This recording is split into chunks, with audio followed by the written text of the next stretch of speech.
Good day. My name is Bouwer van der Eems. I'm chairperson of the Pestalozzi Trust, a civil rights organization that protects the rights for home education and civil education. Now, as you've heard, there's a new bill that's currently being considered by Parliament. It's called the BELA bill, which means Basic Education Law Amendments Bill. And it's a proposal to change the SA Schools Act. Now, this bill is going to affect all parents. Now, I don't need to explain to you that our education system is in a crisis. It's in a terrible state. But many parents have access to excellent education, to good public schools that have school governing boards that use their powers to maintain good quality education, high standards, maintain value systems, language policies, and a good character of a school that is in line with the communities in which they operate. Now, the BELA bill is going to reduce the powers of those school governing boards and centralizing the powers into the state. And this is going to threaten the existence of those excellent public schools.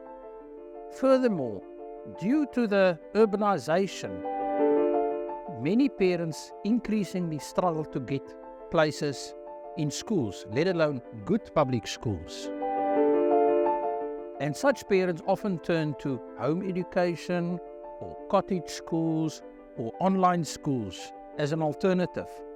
But unfortunately, BELA bill is also making those alternatives very difficult. Firstly, it's trying to transform home education into a form of public education at home, which will make it unaffordable and inappropriate for many parents, because it prescribes curriculum, it prescribes where you can give your home education and what type of educational support you may use. Furthermore, the BELA bill makes no provision for new educational forms like cottage schools or online schools. And those institutions have to operate under the radar and are being seen as illegal. Now, so it's now time for parents to stand together and to protect the good public schools and create a new educational dispensation that makes provision for all the new forms of education that can absorb or provide capacity for those children that cannot be accommodated in schools. Thank you, Bo, for that very informative introduction to the BELA bill. My name is Bonami Parkin. I'm a parent, and I am very concerned about the impact which the BELA bill may have on the South African school system and education system. What can we do as parents? So what is our call to action? There's two things that we can do. The first one is to make a written submission to the National Council of Provinces by the 31st of January by 4 p.m. in the afternoon. Please email belabill@parliament.gov.za. The other thing that we can do is to look out for the provincial hearings which is taking place in each of the provinces. Now, it's important to remember that not all these details have been made available. But if you would like more information, please contact the WhatsApp number below.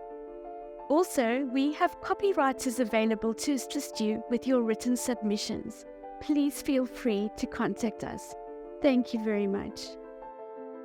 Hello, my name is Joy LaVine, and I'm an early childhood educator, teacher trainer, and just completed a PhD in the role of imaginative play and storytelling in the early childhood curriculum. I'm also a Waldorf teacher, and for 12 years taught kindergarten in a play-based model. I'm here to speak about the BELA bill and the compulsory grade R. Grade Rs have become almost like mini grade 1s and are usually part of a larger public school. There are many choices for early childhood education, and having a compulsory grade R can really impact some of the young children who are not ready for such a structured environment.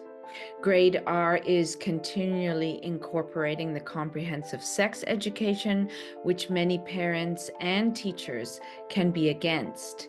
It is difficult to formulate a play and imaginary-based system when all of the demands of Grade R are there. Young children do very well, according to all research, in play-based education, and formal learning, even according to age appropriate, or what's seen as age appropriate for Grade R, is far too structured. And many children would have to travel very far alone and make themselves vulnerable in the case of having compulsory Grade R at specific schools instead of local play-based schools. This is really a concern, and we urge you as early childhood parents, teachers, principals to really consider the impact of what this would be.